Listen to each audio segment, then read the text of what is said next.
दोस्तों नमस्कार। आज बात बिहार के एक और स्वतंत्रता सेनानी, एक और वीर सपूत, जिनका जीवन बहुत ही संघर्षपूर्ण रहा, बहुत ही तरह के आरोप प्रत्यारोप भी जिनके जीवन में मिले और जिनका अंत भी बहुत भयानक हुआ। जी हाँ, बात कर रहे हैं बिहार के चौथे मुख्यमंत्री श्री के.वी. सहाय, कृष्ण वल्लभ सहाय जी की। के.वी. सहाय जी का जन्म 1898 ईस्वी में शेखपुरा में हुआ, जो कि गया जिला में पड़ता है, और उनकी पढ़ाई लिखाई हजारीबाग में हुई, जो अभी झारखंड में है, जो कि इनके कर्म भूमि के रूप में विकसित होती है। बाद में झारखंड के हजारीबाग में बहुत सारा काम भी इन्होंने किया और आज भी के.वी. सहाय जी के कर्मों के कार्यों के कुछ नमूने हजारीबाग की सड़कों पर जरूर मिलती हैं। एक तिरंगा पार्क है वहाँ पर इनकी एक मूर्ति है। महिला कॉलेज भी है वहाँ पर, जो कि इनके नाम से चलती है। बाद में ये अंग्रेजों के द्वारा जितने भी तरह के कानून बनाए गए, जितने भी तरह के प्रताड़ना हुई, उस प्रताड़नाओं को इन्होंने बखूबी झेला, बखूबी अपने आप को खपाया और कई बार अंग्रेजों के आंदोलन के जरिए ये जेल भी गए। बाद में कुछ राजनीतिक कारणों से भी ये जेल गए। 1937 में पार्लियामेंट्री सेक्रेटरी के रूप में कृष्ण सिंह जी के सरकार में अपना अदा किया, अपनी कार्य क्षमता को निभाए। कार्यदक्षता में बहुत ही निपुण थे। इसके चलते वो बिहार जब स्वतंत्रता के बाद जब बिहार की नई असेंबली बनती है तो उसमें रेवेन्यू मिनिस्टर के रूप में इन्होंने अपने कार्यभार को संभाला। गिरिडीह से मेंबर ऑफ लेजिस्लेटिव असेंबली भी रहे ये। गिरिडीह से बहुत लंबे समय तक गिरिडीह की भी इन्होंने सेवा की। असहयोग आंदोलन, शमना अवज्ञा आंदोलन, करो या मरो आंदोलन, भारत छोड़ो आंदोलन, इन सभी आंदोलनों में ये बिहार के साथ साथ हजारीबाग का नेतृत्व दिए, मार्गदर्शन किए और अपने आप को खपा दिए, अपने आप को उसमें लगा दिए। बाद में 1961 में कृष्ण सिंह जी की मृत्यु होती है। दीपनारायण सिंह जी, विनोदानंद झा जी मुख्यमंत्री बनते हैं। विनोदानंद झा जी मुख्यमंत्री बनते हैं। कामराज योजना के तहत विनोदानंद झा जी को रिजाइन करना पड़ता है।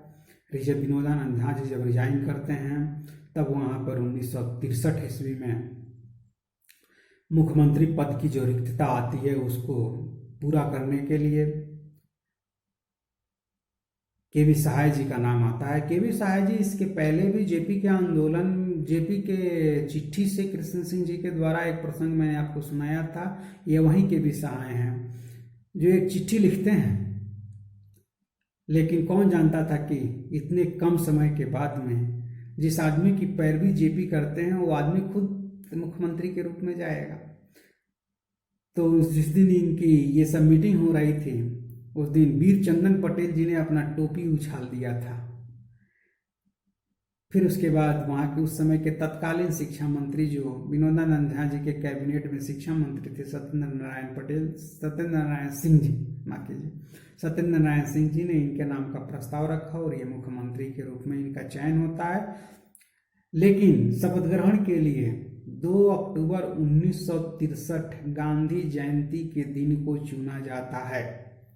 इसके पहले की राजनीति ये है कि कांग्रेस का ग्राफ गिर रहा था, इसीलिए कामराज योजना के तहत बहुत सारे मुख्यमंत्रियों को रिजाइन करके संगठन के काम के लिए डाल दिया गया था। शायद हो सके इसी कड़ी में गांधी जी के नाम को भुनाने के लिए 2 अक्टूबर 1963 को इनके शपथ ग्रहण समारोह को रखा जाता है।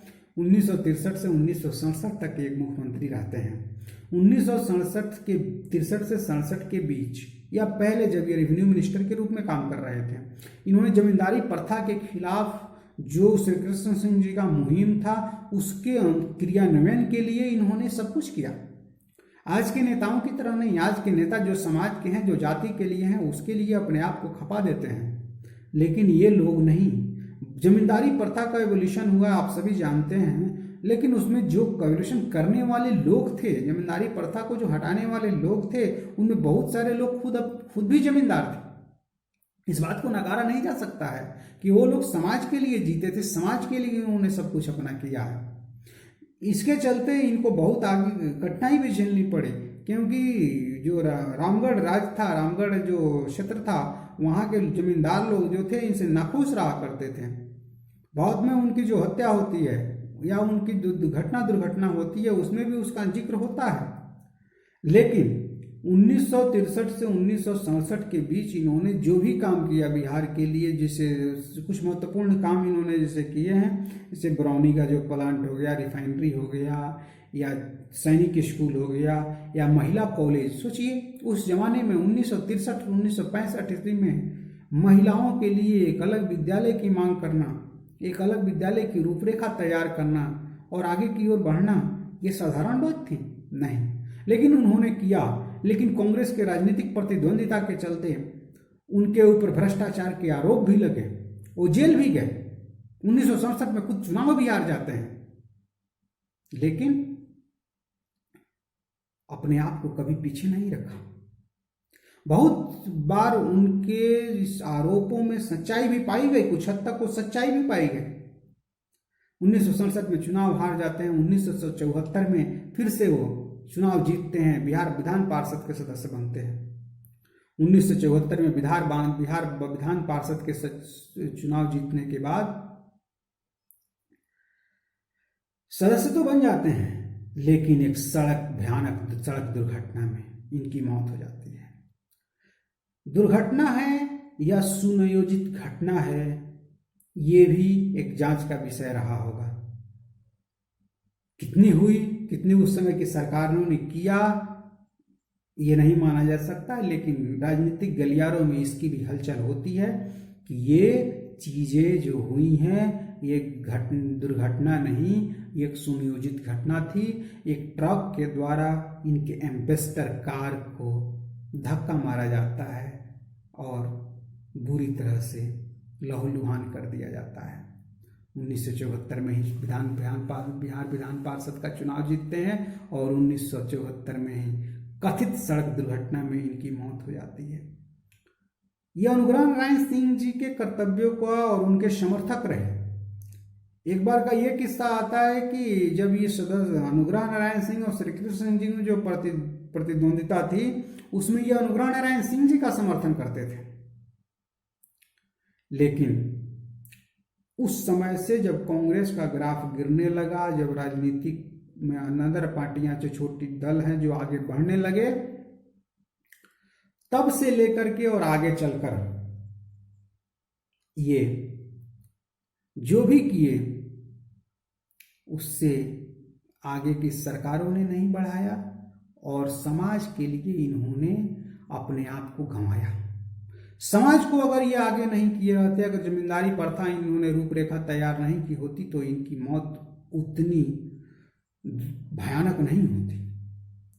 इसीलिए तो अनुग्रह नारायण सिंह जी के साथ में अपने आप को आगे बढ़ाए, बिहार के मुख्यमंत्री के रूप में भी इन्होंने एक सेवा दी और फिर उसके बाद में उस शख्स की वैसी हालत, आग जहां लगती है धुआं वहीं से निकलता है। कुछ ना कुछ तो जरूर सच्चाई रही होगी, चाहे वो घटना हो चाहे दुर्घटना हो। तो बस इसको याद करते हुए बस यही कह सकते हैं कि राजनीति में प्रेम घटता चला गया। उसी जमाने से राजनीति में प्रेम घटता चला गया, स्वप्न जो था वो बिखरता चला गया। राजनीति में प्रेम घटता चला गया, स्वप्न जो था बिखरता चला गया। जिन्होंने अंग्रेजों की लाठियां खाई, जेल में अपनी जवानी गंवाई, वो एक दुर्घटना के चलते इस धरती से कराहता चला गया, सिसकता चला गया। बहुत बहुत शुक्रिया, बहुत बहुत धन्यवाद।